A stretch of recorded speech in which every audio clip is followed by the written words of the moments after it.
राजा murder case में Sonam Raghuvanshi jail में है। सोनम ने जेल से फोन पर बात की है। किससे बात की है, क्या बात की है, बताएंगे मयंक हमारे सहयोगी। देखिए, एक बड़ी खबर आई है सोनम पूरे मैटर को लेकर। एक तरफ जहां ये बात हो रही है कि सोनम का नार्को टेस्ट होना है और मेघालय पुलिस इसके लिए कोशिश कर रही है कि नार्को एनालिसिस हो, लेकिन इस बीच एक बड़ी खबर निकल के आई है कि देखिए, मेघालय पुलिस ने सोनम को ये इजाज़त दी थी कि आप हफ्ते में एक बार अपने परिवार के या किसी भी सदस्य से फ़ोन पे बात कर सकते हैं। पिछले 3 हफ्ते के दौरान सोनम ने 3 फ़ोन कॉल किए।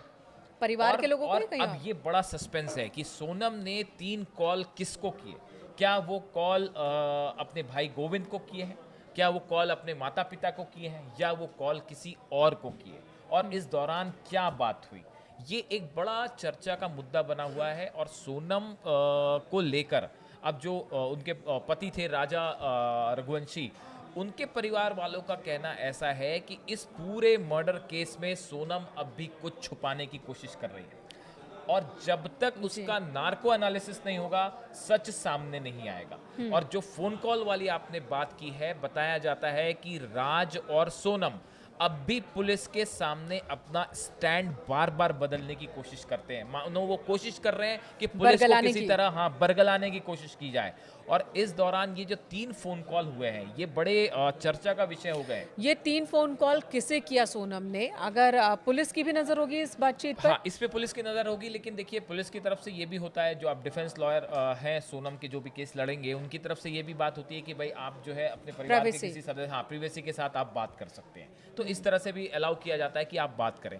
लेकिन देखिए, पुलिस तो इस हालात पे नज़र बनाए हुए है पूरे मैटर पे। लेकिन अब सोनम ने किससे बात की? देखिए, इस पूरे मैटर में जो सोनम के परिवार वाले हैं, वो भी सवालों के घेरे में हैं। कोई एक कड़ी जो अभी भी मिसिंग है बिल्कुल मयंक। बिल्कुल कड़ी मिसिंग है। सिर्फ कड़ी मिसिंग नहीं है, अभी तो लगता है कि मोटिव के लेके ही सवाल है। मेघालय पुलिस के लिए भी बड़ी हैरानी की बात है कि एक लड़की की शादी हुई और शादी के 4 दिन भी नहीं हुए और उसका अपने पति के खिलाफ इतना आक्रोश हो गया, गुस्सा हो गया कि वो उसका कत्ल कर दे। नहीं, मोटिव तो पहले पुलिस ने क्लियर किया था, क्लियर राज के किया साथ था, संबंध क्या, अब उसमें डाउट क्लियर की किया वजह क्या था, है? लेकिन मेघालय के डीजीपी ये कह रहे हैं कि अभी फौरी तौर पर ये तो लव ट्रायंगल का मामला लगता है, लेकिन हम कई और एंगल से भी इस बात की जांच कर रहे हैं, क्या इसके पीछे कोई और मोटिव भी हो सकता है। देखिए, इस पूरे मामले में जो गोविंद है, जो सोनम के भाई हैं, उन्होंने ये कहा है कि मैं सोनम ने अगर कत्ल किया है तो मैं उसके खिलाफ हूँ, मैं चाहता हूँ उसके खिलाफ उसको सख्त कार्रवाई। मयंक, शुरू से हम इस केस को देख रहे हैं, जब से ये बात सामने आई, जब दोनों मिसिंग थे, दोनों के परिवार वाले उन्हें तलाश रहे थे, तब भी बहुत चर्चा हमने की थी कि क्या क्या हो सकता है।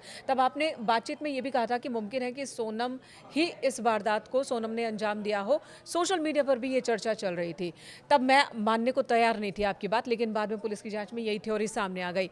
अब गोविंद, ये जो कैरेक्टर है, कई कैरेक्टर है, लेकिन गोविंद जो सोनम के भाई हैं, उनका स्टैंड बार बार बदलता दिख रहा है। बिल्कुल, पहले वो हाँ। बहन की तलाश करते हैं, बहन उन्हीं को फोन करती है, बहन हाँ। वहां मिलती है, और उसके बाद गोविंद कहते हैं कि मेरी बहन ऐसा कुछ कर नहीं सकती, उसके कोई संबंध नहीं है। बाद में वो मान जाते हैं। ये बहुत अजीब सा कैरेक्टर है। इनके परिवार के कई सदस्य ऐसे हैं जिनको ये लेकर ये कहा जा रहा है कि सोनम की माँ को तो पहले से ही पता था कि क्या उनकी बेटी क्या कर सकती है। ऐसी बात सोनम के भाई को लेके भी कही गई।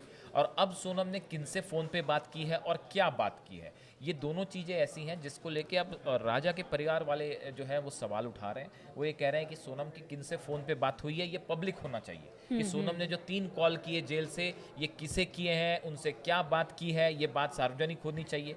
दूसरा, जो नार्को एनालिसिस है, उसको लेके बताया जा रहा है कि राजा के भाई जो है जल्दी शिलोंग जाने वाले हैं, जो हमने बताया था हाल ही में कि वो शिलोंग जाएंगे और वहाँ पे हाई कोर्ट में एक याचिका दायर की जाएगी कि सोनम का नार्को एनालिसिस होना चाहिए। लेकिन नार्को एनालिसिस होने से नार्को एनालिसिस ना सिर्फ सोनम का हो, राज का तो होना ही चाहिए, बाकी जो हत्यारे हैं जिन पे आरोप है हत्या के, उनका भी होना चाहिए। लेकिन साथ में इस तरह की भी मांग उठ रही है कि सोनम के बाकी परिवार वाले जो हैं, उनसे या भी तो इनसे पूछताछ। पूछताछ हो सकती से, या इनका भी लाई डिटेक्टर टेस्ट होना चाहिए कि हकीकत क्या है वो सामने आ पाए।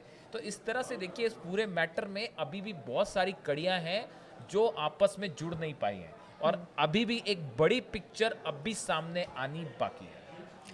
तो इस पर हमारी नज़र बनी हुई है कि सोनम के मामले में, राजा रघुवंशी मर्डर केस के मामले में जांच कैसे आगे बढ़ रही है। शुरुआती जांच तो बहुत तेज़ी से आगे बढ़ी, लेकिन अब जो कड़ियों को जोड़ रही है शिलोंग की पुलिस, और उनको अपने केस को और मजबूत करने के लिए कुछ और तथ्यों की, साक्ष्यों की ज़रूरत है, उसे लेकर ये मामला अब धीरे धीरे आगे बढ़ता हुआ दिख रहा है और कई सारी पेचीदगियाँ भी अब नज़र आ रही है इस केस में।